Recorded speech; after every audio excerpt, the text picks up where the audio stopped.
No one is perpetually on top. No one always makes the right decision. No one is perfect. That means that inevitably heroes fail, champions lose, and leaders disappoint. Thankfully, though, the story doesn't have to end with failure, loss, and disappointment because there is grace. Grace is a wonderful biblical word. Grace is what happens when God gives us what we don't deserve. And it is often accompanied by mercy, which is when God doesn't give us what we do deserve. And so, whereas mercy holds back curses, grace extends blessings. Moses experienced the first recorded and probably the most impressive explanation of God's grace. In Exodus chapter 34, Moses goes up on Mount Sinai for one of his many meetings with God during the year that the people were there. And he visits with the Lord, and there we read that the Lord passed in front of Moses, proclaiming, the Lord, or Yahweh, Yahweh, the compassionate and gracious God, slow to anger, abounding in love and faithfulness, maintaining love to thousands, and forgiving wickedness, rebellion, and sin. Yet he does not leave the guilty unpunished. He punishes the children and their children for the sin of the fathers to the third and fourth generation. Even here we see behind what God is doing there that God extends grace to those who turn their hearts to Him in repentance. But He punishes those who reject Him and remain in their sin. There simply are no other words to describe God's grace than the one we often say, and that is that His grace is amazing. So while heroes fail and champions lose and leaders disappoint, God is compassionate and gracious with heroes and champions and leaders and with anyone else, including you and me. Whenever a repentant heart stands humbled and surrendered, there God's grace appears. Moses not only received the first recorded and maybe the most impressive explanation of grace, but his life ended with him receiving that kind of grace. And so today we're going to get a glimpse of grace as we learn that even though we fail, God doesn't throw us away. This morning we journey with Moses and the Israelites from Mount Sinai to Mount Nebo. And whereas over the last couple of weeks, as we've gone from spiritual mountaintop to spiritual mountaintop, there have been centuries between each mountaintop. This week we've only traveled 40 years. Last week we were at the beginning of Moses' ministry. Today we're at the very end of Moses' ministry. And we'll eventually get to the text on the screen in Deuteronomy, but we need to begin our message today in the book of Numbers to get the context for what happens at Mount Nebo in Deuteronomy. So I invite you to turn to Numbers chapter 20 to begin the message today. Numbers chapter 20. And let me catch you up on what's happened since last week when the people were at Sinai. After spending a year at Mount Sinai, the people traveled to Kadesh Barnea, where Moses then dispatched spies to go into the promised land and to check it out. Well, the spies return, and 10 of them give a negative report. They said, the land does flow with milk and honey, but the people there are powerful. The cities there are well fortified. The land itself devours those living there. And what's more, there are giants living in the land. Well, only 2 of the spies, Joshua and Caleb, believed the Lord could and would give them the land. But the negative Normans among the spies stirred up the negative Normans and the negative Nancys among the people so much that everyone rebelled, saying, "Let's choose us a new leader and go back to Egypt where things were good." And they even discussed stoning Moses, Aaron, Joshua, and Caleb. Idiots. That's not in the text, but that's pretty much, I think, what God was thinking, because as the story continues, God says, Moses, I'm going to kill them all, and I'm going to start over and build a new nation through you. Well, thankfully, Moses intercedes on behalf of the idiotic, ungrateful, unbelieving people, and God relents, saying, okay, I forgive them as you've asked. Nevertheless, not one of the people who have seen my power over this last year and who have denied my power and ability to be able to bring them into the land will enter the land. In fact, every one of them who is 20 years old and up will die. And your children, who you thought would be taken by your enemies and plundered, will actually be the ones who enter into the land. And then God struck the men who had spread the bad report with a plague, and they died. So what would have been a 3-month journey from Sinai to the Promised Land ended up taking 40 years, while that rebellious generation died off and funerals became a national pastime. Now, to think about the impact of that, I just would like, if you're 20 years old and up, would you please stand if you're able to, just for a second? 20 years old and up, everybody stand who's in that age group.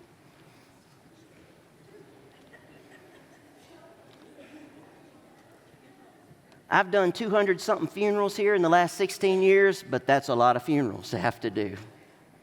See the impact that took place as those people journeyed. Thank you. You may be seated.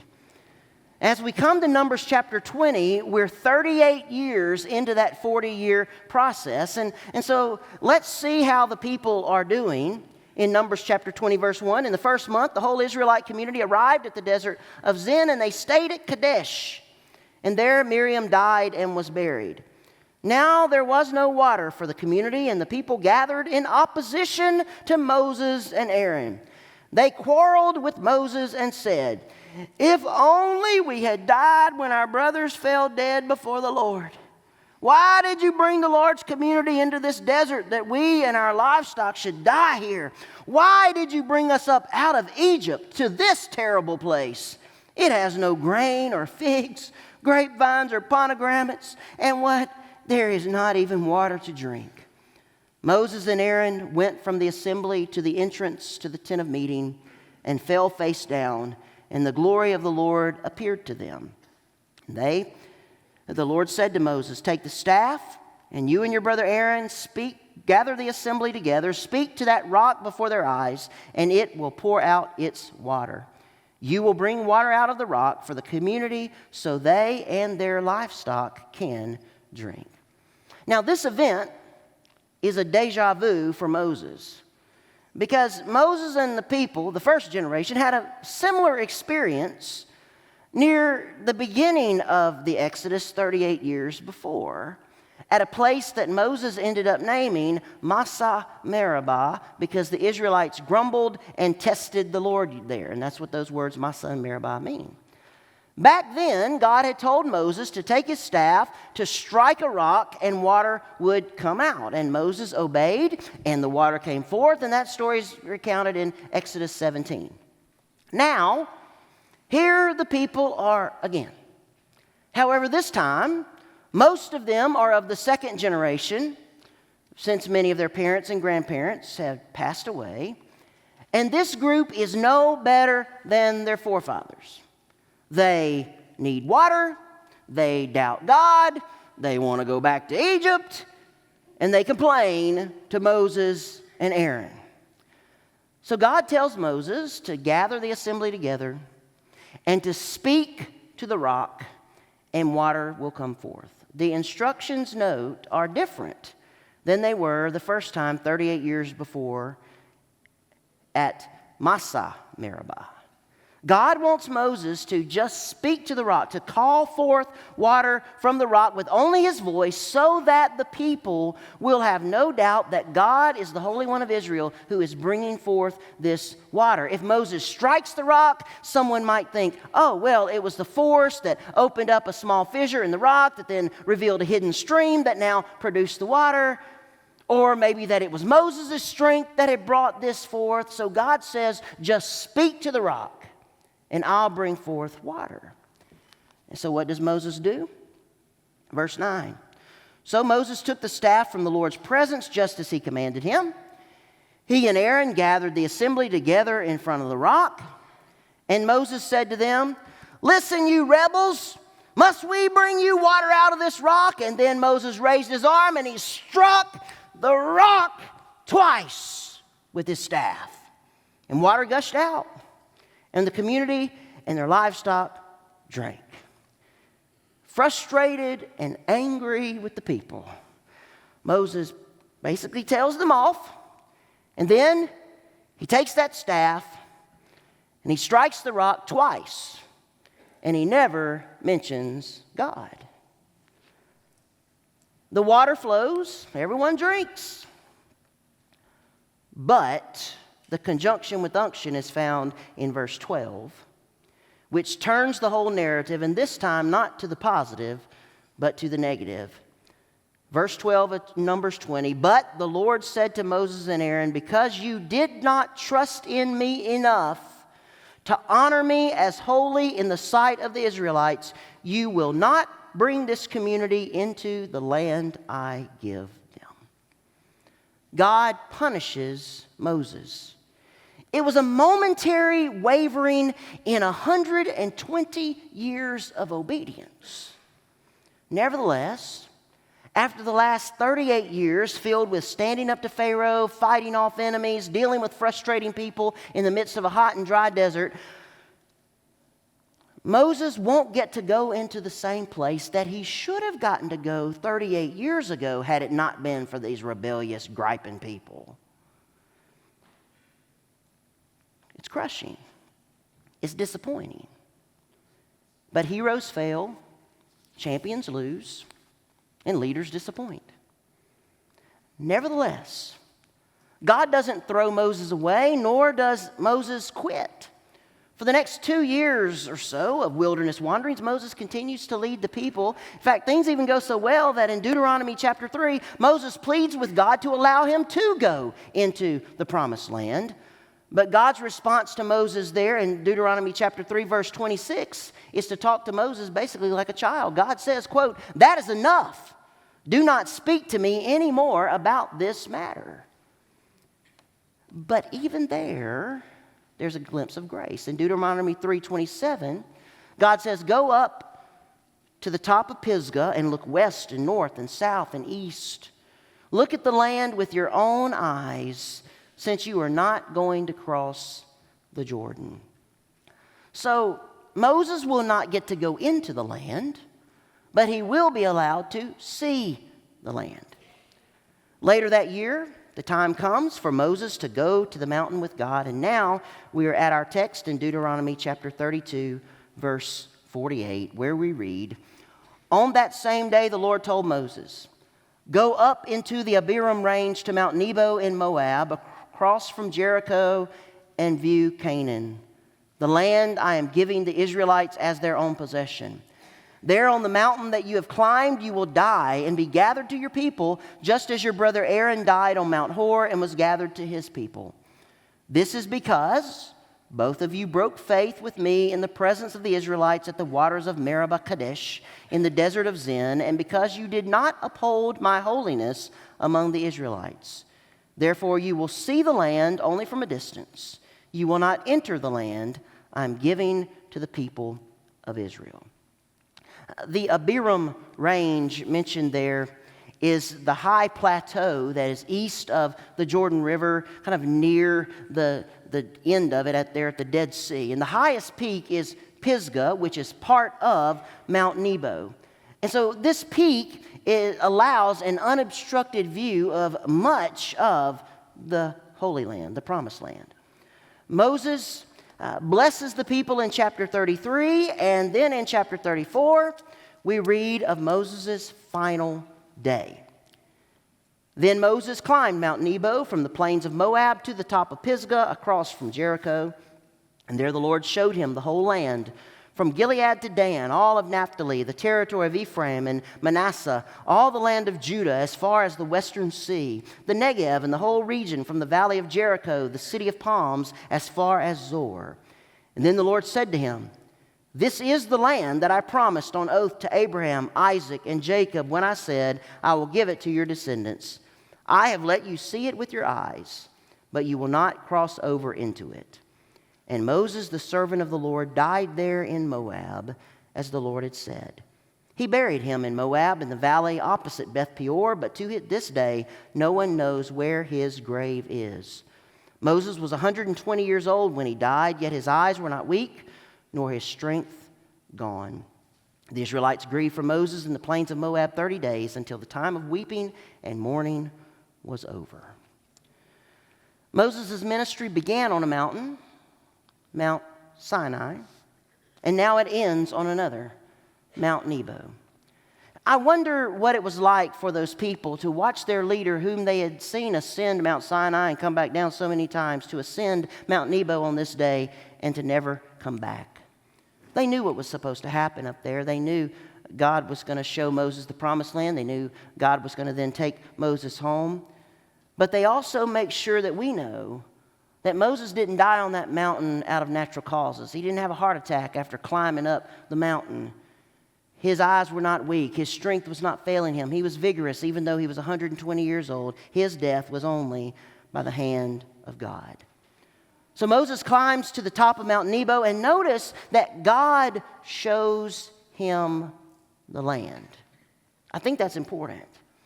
God comes alongside Moses, he stands there with him, and he points out each location. It's an epic moment. It's the kind of scene that makes a great end to a movie as the orchestra swells, and there's Moses and maybe some representation of God standing on the edge of a mountain, and the camera pans and then, goes up in the sky and pans around so you see then what Moses is seeing, and you see Moses there, and it's one of those just epic, amazing moments.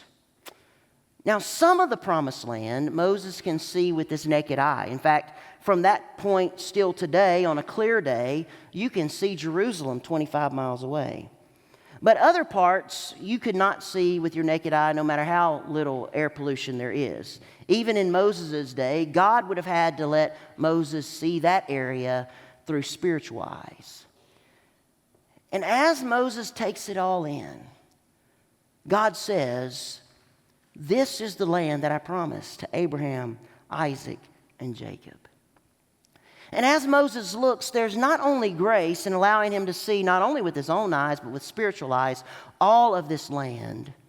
There's also a legal significance to what he's doing. Because in the ancient world, to view a land meant you were viewing to possess that land. And so as the representative of the Israelite people and their leader, as Moses stands there and looks over that land, he is possessing that land for his people.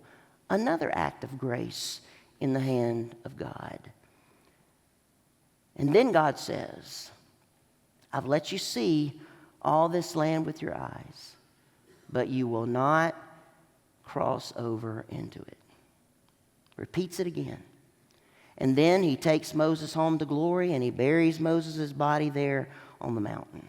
And that's the end of Moses' life. That's the end of the story. And so what can we learn from Moses going to the mountain with God here on Mount Nebo? Well, there's several things that I want to point out. The first is it takes only a moment to undo a good thing. W.A. Criswell, the longtime pastor of First Baptist Dallas, is reported to have said that a pastor can undo 30 years of ministry with a 30-second fit. But that doesn't just happen to pastors. It can happen to any of us. We're all just one decision away from stupid. And we're all just one decision away from stupid when the circumstances of our life are right to bring about wrong. Because Satan loves to exploit our stresses, our griefs, and our weariness to pull us down and make us fall. And I think that's what happened to Moses here. Think about this.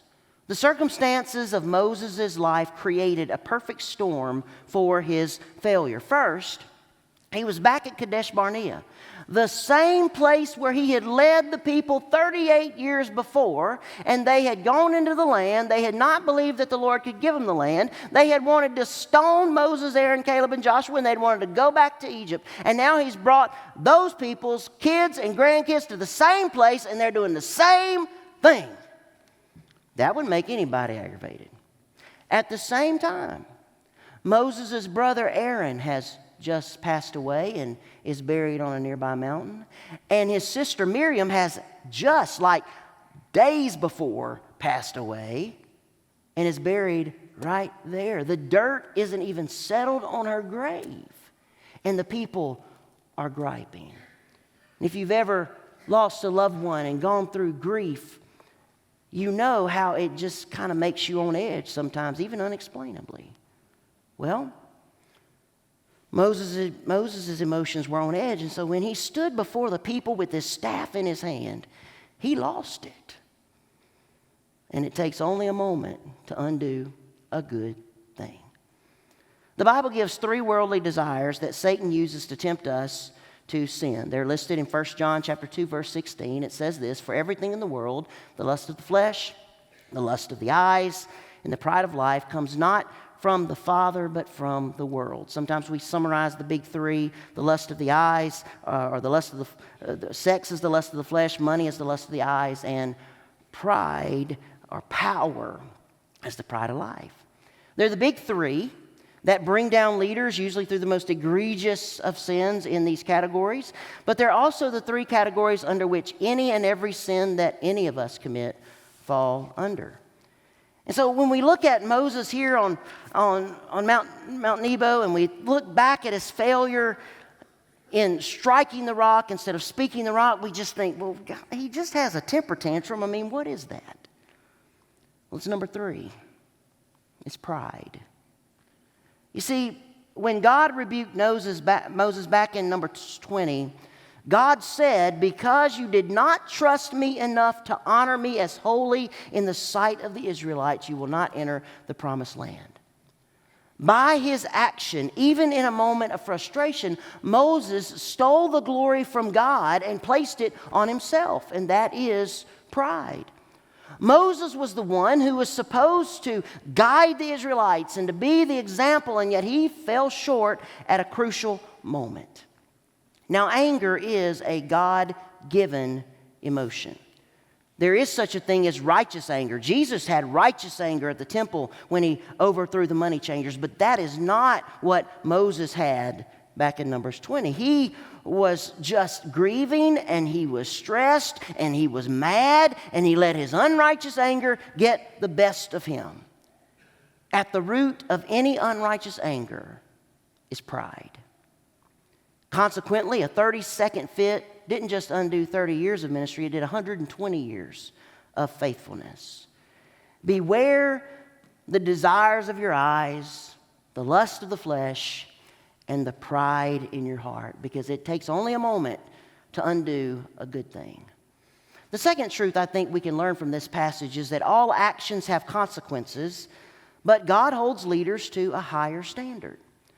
Moses' punishment seems stiff for a rather small offense. I mean, we think, goodness gracious, he just pitched a fit. I've done that 100 times. But an offense of Moses could not be a small offense, because the higher a person rises in communion with God, and the more important his message, his speech, his office, the more people that he has leadership over, the more intolerable it is for him to even have the slightest deflection. I think we can all agree that Moses had every right to be aggravated with the Israelites. They served up their gripes with gravy. I mean, they just kept giving it. And after almost 40 years of it, Moses had just had enough. And he couldn't hold back. But he should have, because he was the leader. And it wasn't just the fit that he had. It was the moment and the place of the fit. Because Moses' fit put the focus on himself when the focus should have been on God, and God will not share his glory with another. Still, we think, man, couldn't God have given Moses a pass? I mean, couldn't he have said, Moses, look, dude, I get it. I want to knock him out again. On something else, probably. At a different time and place, maybe so. But not on this moment. Not at this important moment. Because Moses was to point people to God. All actions have consequences, but God holds leaders to a higher standard. Now, no leader is perfect, whether he or she is a believer or not, or whether he or she serves in a church ministry or not. Every leader makes mistakes. Every leader sins. Every leader disappoints his or her followers at some time. In fact, it's often been said, don't get close to your heroes because then you'll see their cracks. No one's perfect. But not everyone does something that we would consider a, quote, fall. All too often we see Christian leaders fall, and there have been a lot in the news, public and devastating over the last several years. Bill Hybels, Ravi Zacharias, Robert Morris had huge churches, international influence, but they committed sexual sins. Mark Driscoll, James McDonald founded and pastored enormous churches and also had international influence, but they fell due to power issues. And just last month, I saw where a Texas megachurch had listed their televangelist pastor's parsonage because of financial problems. They listed that parsonage for $15 million.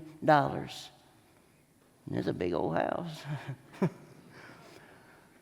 Now, most of these leaders did not make one mistake, repent of it, and move on. I mean, had they done so years before, perhaps their ministry and their integrity could have been salvaged.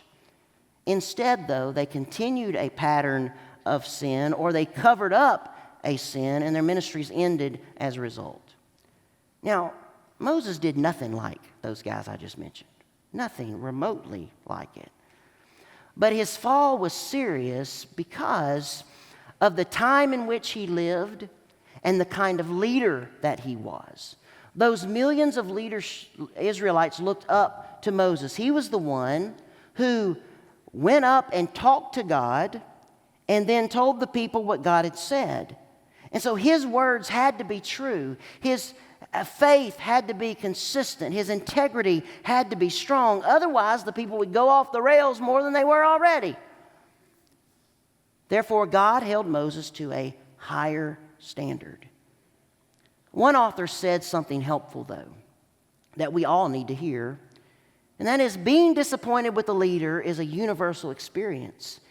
It reminds us to pray for those who lead and govern us, and while in this life such ones might think they have little or no accountability to us, they cannot escape the God who has permitted them to be in their post with their responsibilities, close quote. So we need to pray for our leaders at church, at school, at work, various levels of government, anybody that is above us in some way, because they carry a heavy burden. They have to make a lot of decisions. They have to put up with a lot of stuff. Most importantly, though, they are held to a higher standard. Thankfully, though, even though heroes fail, and champions lose, and leaders disappoint, there is grace. So that brings us to our next important point, and that is while consequences remain, grace still works. Some people have thought that God allowing Moses to see the promised land was like a slap in the face, a way of God saying, look what you could have had, buddy, if you hadn't messed up. But there's no sense of that in the text of Scripture.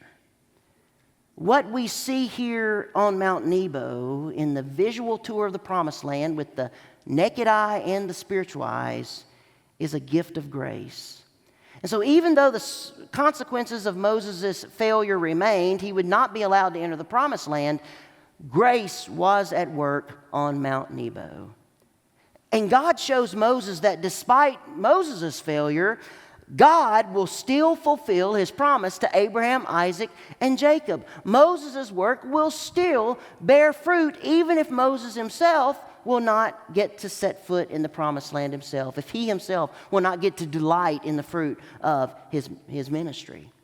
Generations to follow will benefit from Moses' ministry. In fact, some 4,000 years later, we're still talking about him.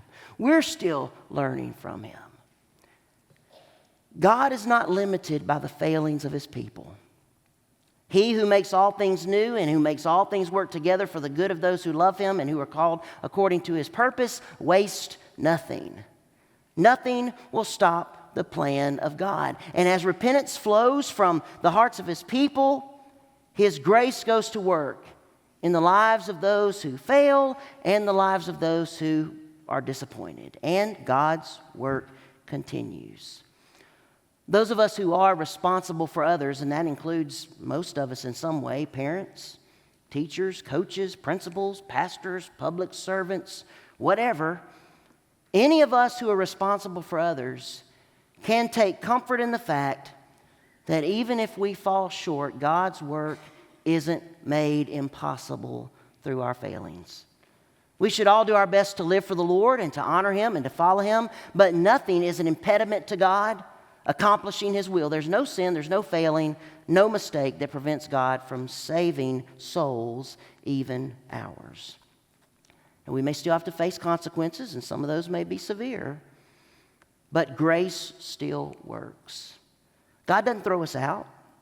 God can still use us, even as he has Moses for millennia.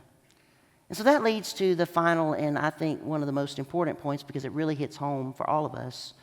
Since grace still works, we should extend it to others. Even though Moses failed and lost the opportunity to go into the promised land, he's still remembered today as a hero of the faith. In fact, though we believe he wrote the first 5 books of the Old Testament, ending with Deuteronomy, someone else obviously wrote about his death and the closing words of the book of Deuteronomy. And that someone who we think was Joshua was the one who succeeded him as the leader of Israel. And so notice what Joshua writes in the last 3 verses of Deuteronomy. Since then, no prophet has risen in Israel like Moses, whom the Lord knew face to face, who did all those miraculous signs and wonders the Lord sent him to do in Egypt, to Pharaoh and to all his officials and to his whole land. For no one has ever shown the mighty power or performed the awesome deeds that Moses did in the sight of all Israel. Joshua celebrates who Moses was, what God did through Moses, and in lifting up the name of Moses, he lifts up the name of God. Sadly, many people are not like Joshua.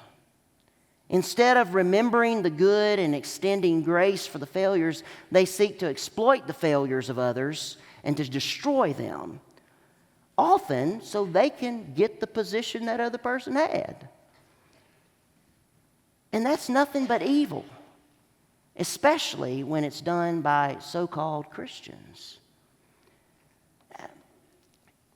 In fact, it's just as sinful as whatever the person did that we're talking about. Any of us can fail. We need to remember an old saying that says, except for the grace of God, there go I. You know, any of us can fail. Do you want to be subject to someone else's slander and judgmental rebukes? Besides that, though the sins of others may become exposed, we all have sins that no one sees. If every sin of thought that you've ever had was played before the world, where would you be? If just one of those sins of thought was played before the world, where would you be?